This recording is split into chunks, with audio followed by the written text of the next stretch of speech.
নমস্কার বন্ধুরা, আমার ভালোবাসা রান্নার চ্যানেলে আপনাদের সবাইকে স্বাগত। আজ হলো প্রজাতন্ত্র দিবস, মানে হ্যাপি রিপাবলিক ডে। রিপাবলিক ডেকে ৭৪ বছর পূর্ণ হচ্ছে। আমাদের ভারত প্রজাতন্ত্র দিবসের ৭৪ বছর পূর্ণ করছে। তাই জন্য জানাই সবাইকে অনেক অনেক শুভেচ্ছা, ভালোবাসা এবং অভিনন্দন। তো আজকে আমি যে রেসিপিটা নিয়ে এসেছি, এইটা রবিবারে হলেই আগে অনেকের বাড়িতেই হতো। এখন এর দামটাও বেড়ে গেছে আর অনেকে হেলথ কনসিয়াসের জন্য খায় না। সেটা হলো মাটন কষা, পোড়া মশলা দিয়ে মাটন কষা। এর জন্য আমি নিয়ে নিয়েছি ৭৫০ গ্রাম মতো মাটন, আর নিয়ে নিয়েছি পেঁয়াজ, আদা, রসুন, লঙ্কা, টমেটো, পেঁয়াজ, লঙ্কা, রসুন সমস্তটাকে একইভাবে জালির মধ্যে নিয়ে আদাটাকেও পুড়িয়ে নিচ্ছি।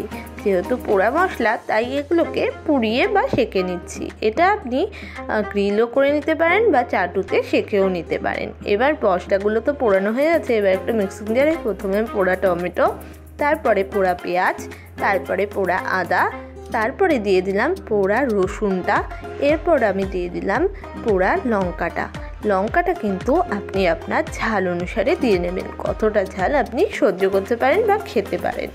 এবার এটাকে ভালো করে মিহি একটা পেস্ট বানিয়ে নিচ্ছি। এটা আপনি শিলনোড়ায়ও বেটে নিতে পারেন। পেস্ট তো আমার তৈরি হয়ে গেছে। এবার ধুয়ে রাখা মাংসটার মধ্যে মশলার পেস্টটা দিয়ে ভালো করে মাখিয়ে নিচ্ছি।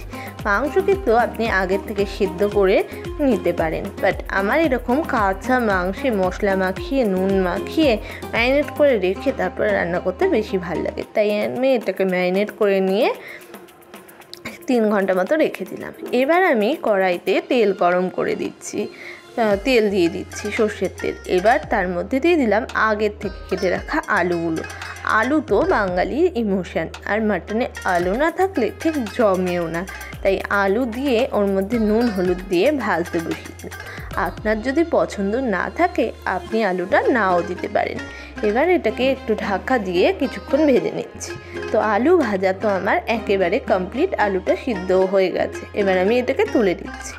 এবার ওই আলু ভাজা কড়াইয়ের তেলের মধ্যে গোটা গরম মশলা, গোটা গোলমরিচ আর হাফ মতো জয়িত্রী দিয়ে একটুখানি নাড়িয়ে চাড়িয়ে ওর মধ্যে বাকি যে পোড়া মশলাটা ছিল, মশলার পেস্টটা ছিল, সেটা দিয়ে ওর মধ্যে রোস্টেড ধনে জিরে গুঁড়ো, লঙ্কার গুঁড়ো আর হলো একটুখানি হলুদের গুঁড়ো। হলুদ বেশি দিলে পোড়া কালারটা কিন্তু চলে যাবে, তাই অল্প একটু হলুদের গুঁড়ো দিয়ে এটাকে ভালো করে নাড়িয়ে চাড়িয়ে মিশিয়ে নিয়ে তেলটা যখন বেরিয়ে আসবে তখন মাংস ম্যারিনেট করা মাংসটা ওর মধ্যে দিয়ে আবারও ভালো করে নাড়িয়ে চাড়িয়ে কষিয়ে নিচ্ছি।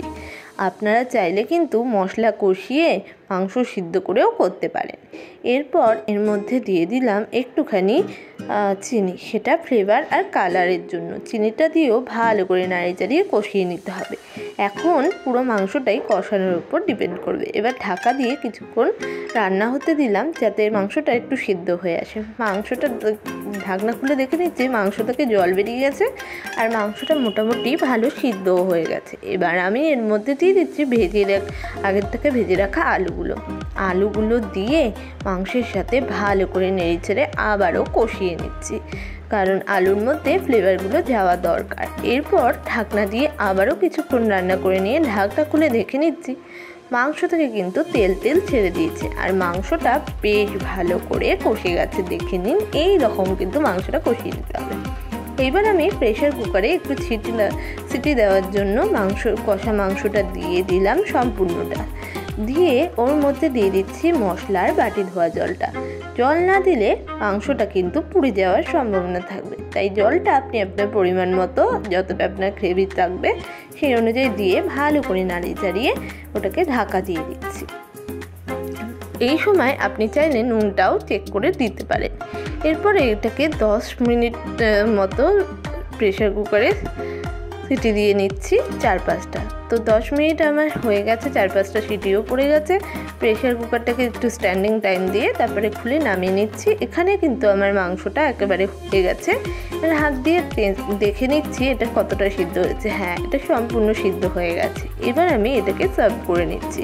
তো তৈরি হয়ে গেছে আমাদের নতুন ধরনের পোড়া মশলা দিয়ে মাটন কষার রেসিপি। তো এবার আমি এটাকে টেস্ট করে দেখব। এটা কতটা ভালো হয়েছে। এটা জাস্ট অন্যরকম একটা স্মোকি ফ্লেভার এসছে। এটার ভাত, রুটি, পরোটা, পোলাও সবের সাথে জাস্ট জমেছে। এই রকমই ভালো ভালো রেসিপি দেখতে অবশ্যই আমাদের চ্যানেলটাকে সাবস্ক্রাইব করে পাশে থাকা বেল আইকনটাকে প্রেস করে দেবেন। ভালো থাকবেন, ভালো খাবেন।